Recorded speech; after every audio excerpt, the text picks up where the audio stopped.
Are you kidding I haven't me? read anything lately. Maybe that's what it.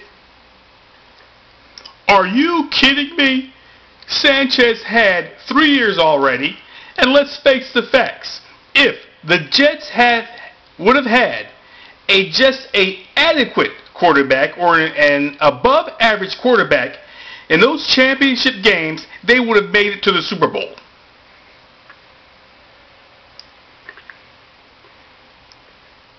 Well, here's the bad thing about Tebow. Tebow is 7 games into his career where he's actually done anything, and he's got no arm.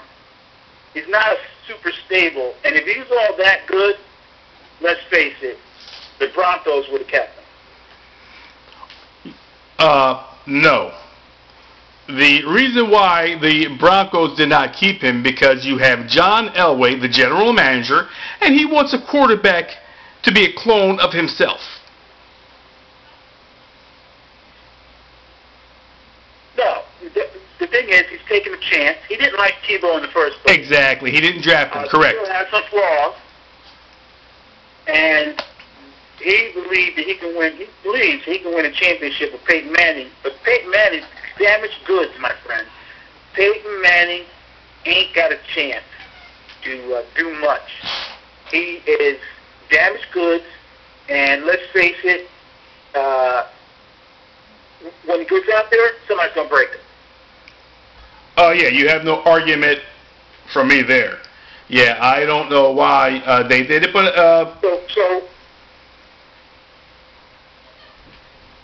So when they break him, who's their backup? they just signed. Believe it or not, who did they sign? He's not a very good quarterback. It escapes me. They signed someone. I think he was a backup quarterback. I'm not sure who he signed, but they signed someone recently who, believe me, if they have to go to him, it's not going to be a pretty sight.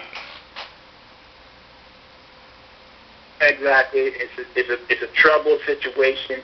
They're putting all their eggs in one Peyton Manning, and I'm telling you, it ain't gonna work. It's gonna fail. But they didn't have hindsight because they could have kept Tebow and had him under Manning's tutelage, and then Tebow would have became a better quarterback. Now, if you believe for 1 minute the Jets are going to throw Tebow out there, I mean, maybe there'll be a challenge. And like I said, I haven't read anything that Tebow's the new starting quarterback, and I don't see how. I mean, you got, let's face it, Sanchez has done things and has wins with the Jets that are pretty good. So why would you dump him where he's like 1 year away from maybe making it to the Super Bowl, and you're going to put in Tebow, who is unchallenged, unproven? You might not have seen Mark. I don't know if you saw Mark Sanchez last year.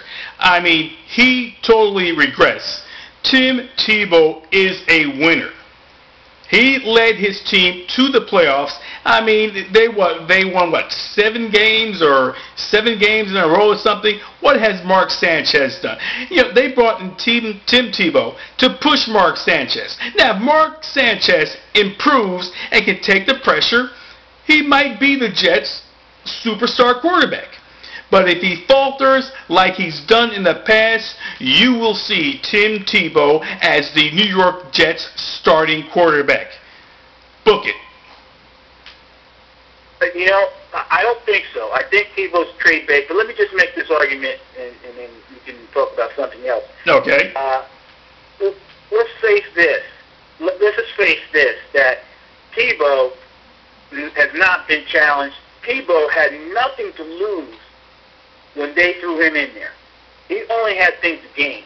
He didn't have pressure on him. So he can go play like loosey-goosey, and I don't care if I win or lose or whatever, and play like there's no tomorrow.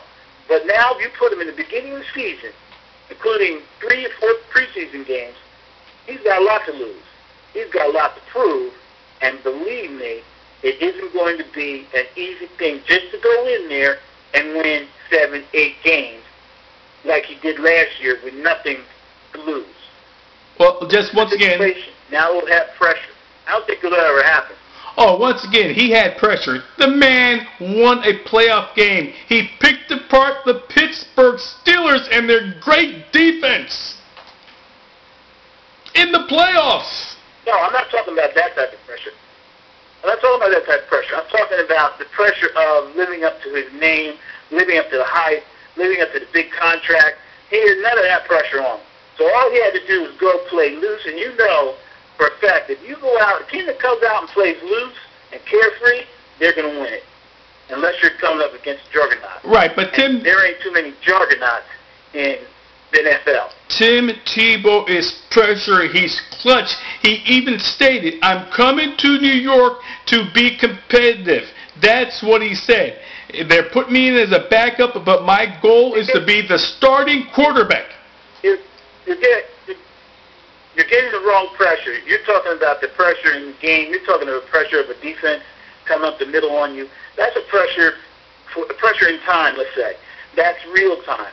I'm talking about the grand scheme of things. Tebow coming into New York and getting chewed up by the press, by the media, by the hoopla, by the hype, by the name, by the contract, by everything. It's not an easy task for young players to do, and a lot of them don't make it because they can't stand that pressure. True. And Tebow did not come from that type of pressure.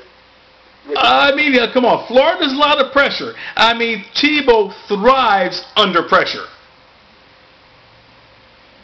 You're still telling me about real-time pressure. I'm not talking about real-time pressure. Real-time pressure is in the moment, and you either do good or you do bad.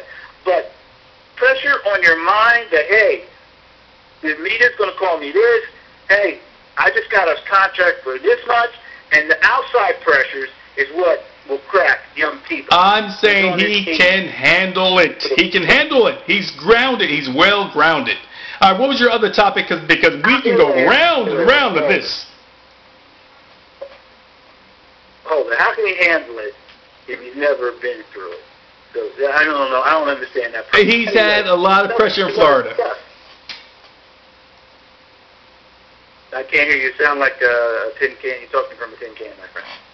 I said he's had a lot of pressure from Florida. But what was the other topic that you had? All right, hold on 1 second. You should listen to the show earlier, and then you get all these topics.